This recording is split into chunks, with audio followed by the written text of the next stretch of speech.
This is Robert with Pioneer Smokehouses, and as a lot of you know, one of my favorite things to smoke is cheese. So today we're going to use the new Masterbuilt smoker that I just got. It's a 140B, which is really their standard 40-inch model. We're going to use that to go ahead and do some cheese. So first thing I'm going to do is I'm going to go ahead and show you the cheese. I like to just take a store brand generic cheese, and I'll show you that picture up here.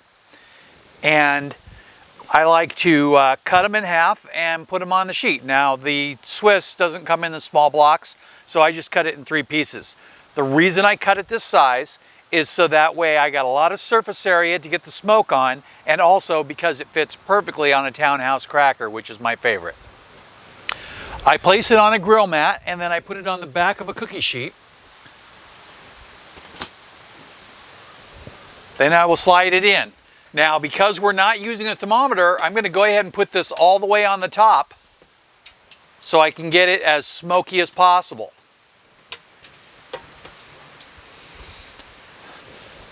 That's one of those things I really like the grill mats for, is because you can just slide the food right in onto your tray. And sometimes if you want to, you can reach underneath and give it a little pull and help it along if it seems to be sticking just a little bit.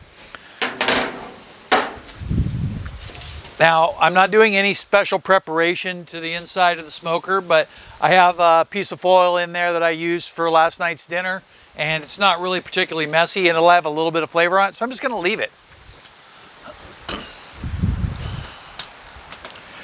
Now, smoking cheese is a cold smoke type process. That means we don't want to add any heat that we don't have to. Your temperature goal is under 80 degrees. If you put in more than 90 degrees, a lot of cheese will melt, and definitely, like mozzarella, would definitely melt. And I like smoked mozzarella. It's really good for macaroni and cheese, but we only have, so much room.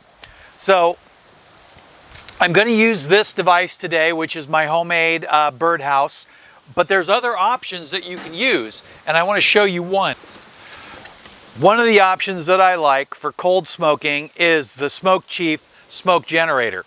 Now, this is made by the same company, Smokehouse Products, as the Big Chief and Little Chief, and it has this little tube that comes out of the side of it, and there's a mounting bracket, so you could just mount it to the side of your smoker. You could even attach the mounting bracket to the side of this smoker and then just clip it on there. I normally would use a little pipe to do that, so that way I can cool the smoke as much as possible. It uses pellets. Really easy to load. You just pour them in there. Don't overfill it though. It recommends a certain size. It comes with a measuring cup, but I say use about half of that at a time, and then you won't get clogged up and you'll get good consistent smoke. It will require a little bit more maintenance though.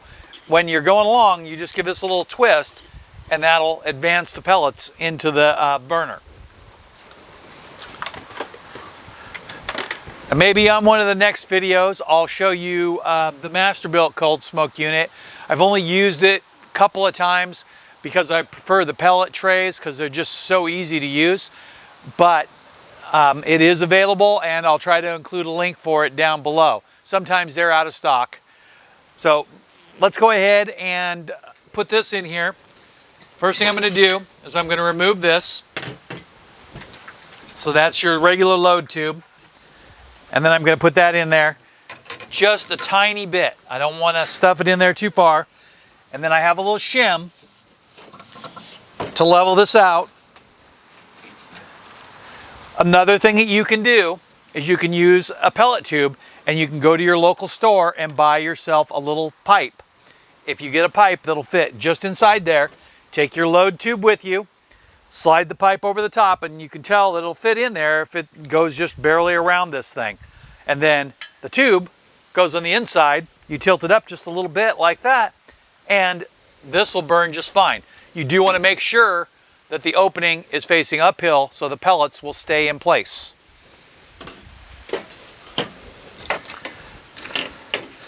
So now that we have that in place, I'm going to go ahead and I'm going to light the pellet tray. I recommend that for better results that you light the pellet tray ahead of time, but I just wanted to do this on the camera and I'm not in a big rush. I have two Brûlé torches here. This is my old one, and I do like it, but that's not available. The only reason I like this one better is because you don't have to hold the button down. That one is real convenient, but you have to hold the button down. On this tray, I filled it 2/3 of the way full of pellets, and I'm using pecan today. I like to use a real mild pellet, so I would either use a pecan or an apple when I smoke my my cheese. Something else that I like to do when I get these started is I take a haystack and I just rip off about 10 or 12 of the fibers and then wad them together and put them right down in the end so they're buried in with the pellets. That way, when they start burning, it'll give the pellets something to catch on to.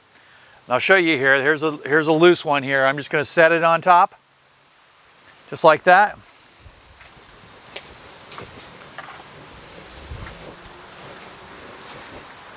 And of course, we use those haystacks to light the Masterbuilt gravity feed, or we also use them to light the Masterbuilt charcoal vertical smoker. But there's other ways to light both of those, and one of my favorite ways is lint from your dryer and a little bit of wax with a, I know it sounds crazy, with either a paper, like a toilet paper roll, or an egg carton. So you can make lighters in those with a little bit of lint and a little wax on the top.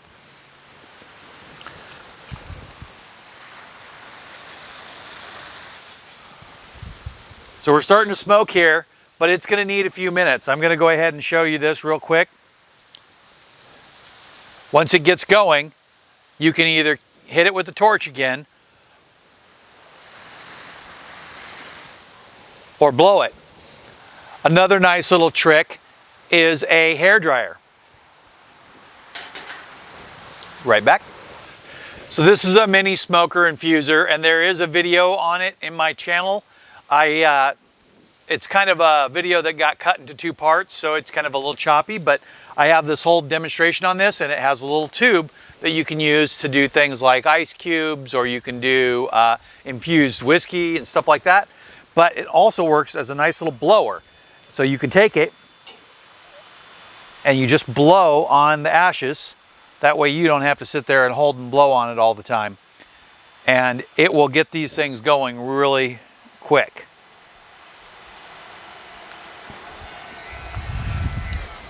So let's take a little break while we wait for this to get going. So I let the smoke infuser blow for a second, and I hit it again with the torch for just 10 seconds at the most to get it to relight, and it's going really good. So if you can see the fire there, I'm going to go ahead and blow that out now, and then you're going to see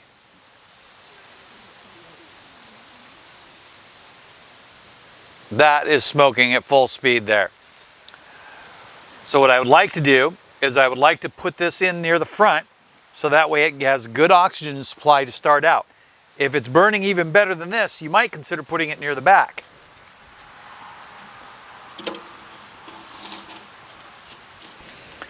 So I pushed it all the way in my box there, and then I pulled it back out just a little bit.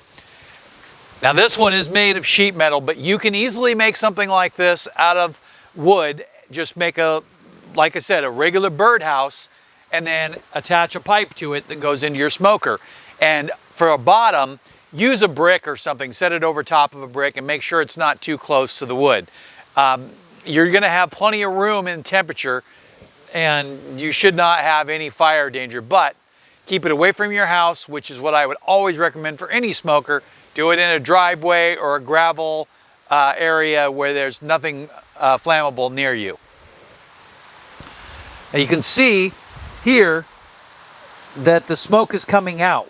What'll happen is that we'll need to get a little bit of airflow, so the smoke will need to fill the smoker before it starts flowing up. When the smoker's actually on and is generating temperature, the heat will give it that airflow automatically. And we can see when I opened it up, that it is starting to fill with smoke, but it hasn't started to rise through the smoker itself yet. We'll go ahead and close that back again.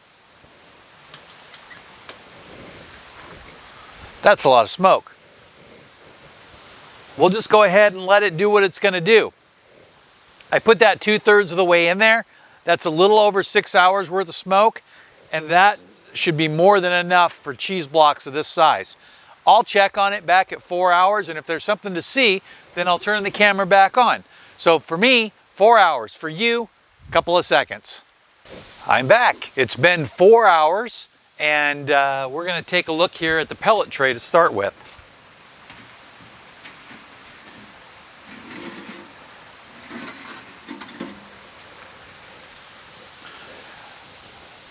So I filled this 2/3 of the way full, and you can see that I burned down the whole side, which is 1/3, and then started up there.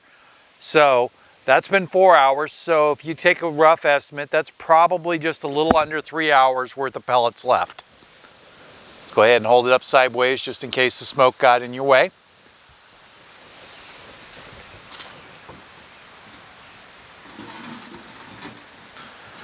You can put your hand up on the top of the box and you can feel that there is some temperature there. I turned the unit on so I can get a temperature reading, and it is 79 degrees, which is right on the top of where we want to be. Let's go ahead and open this and let the smoke go. Look at that, just flowing out of there.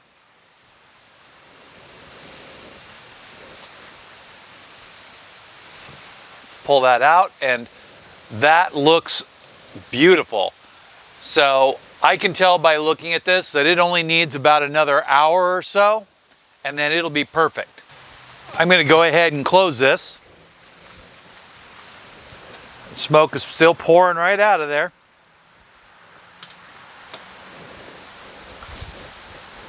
So once it gets flowing with a little bit of heat inside the smoker, the smoke will automatically rise, and it just kind of creates a convection effect, and it just keeps coming right out of the top. I went ahead and removed the small silver part. I'll show you this. I removed this adjustable elbow. That way it makes it a little bit easier to see the smoke.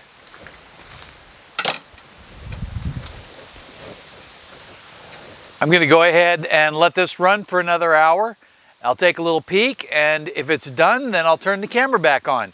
So I'll be back in an hour. For you, that'll be a couple of seconds. Well, I knew today was going to be a cooler day, and a couple of times during the day, the sky has opened up on me. So perfect for smoking cheese.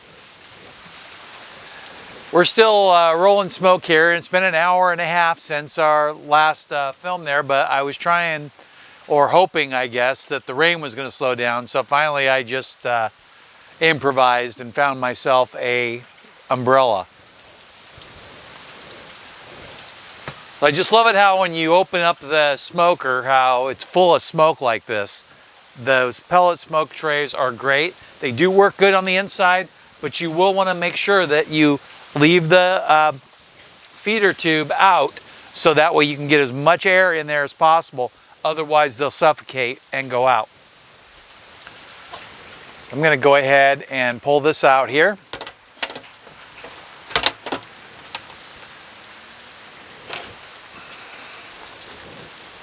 We'll go ahead and close this.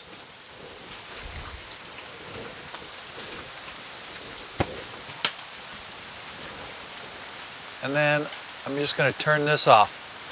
The only reason I had that on was so that way I could use the internal temperature. Now you can see, if you can see, the cheese is sweated just a little bit. So it's still nice and firm. It never got above 80 degrees. And that's really important. So if I push on it, it will, change shape, because like I said, it is 80 degrees, but it's not a lot more. I'm going to see if I can get a little closer here without getting this stuff rained on.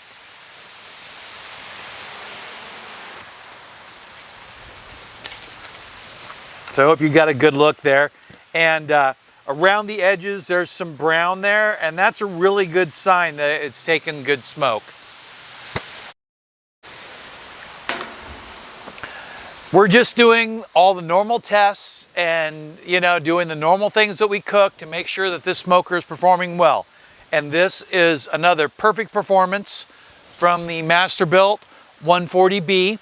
And I have the little takeoff sitting on the top here just so that way it makes a nice little smokestack and I can see it move. And if you're keeping it down on the ground, it's really nice to have that smoke away from the smoker so that way you can approach it without it hitting you, because once you walk up next to it, the smoke will come right up on you. And when you open the door, of course, it's even worse. That's why I like having the smoker up. I wanted to cut in really quick into the video with something that I forgot to mention earlier in the regular part. And that is that you're going to need to let your cheese rest for at least a week. So because I smoked it all together with the same wood, I'm not really worried about the cheese flavors intermixing. So I just stacked it in here in one Ziploc bag and got out some of the air. Not super particular, but if you're worried about getting a lot of the air out, you can submerge it in a pan of cold water, and then that'll force the air out. Or you could put it in a vacuum sealer, but I don't like to get it that tight. I'm going to put this in the back of my refrigerator in the coldest spot for at least a week. 2 weeks would be better. Then I'm going to take it out and I'm going to vacuum seal everything that I won't eat within 2 weeks and freeze it. So if I'm going to eat it right away or within 2 weeks, then that's fine. That's one of the reasons I do small batches, is because I don't like to vacuum seal and freeze too much, because freezing changes the consistency of cheese. We'll cut back to the regular video. I'm going to pull this tray out really quick.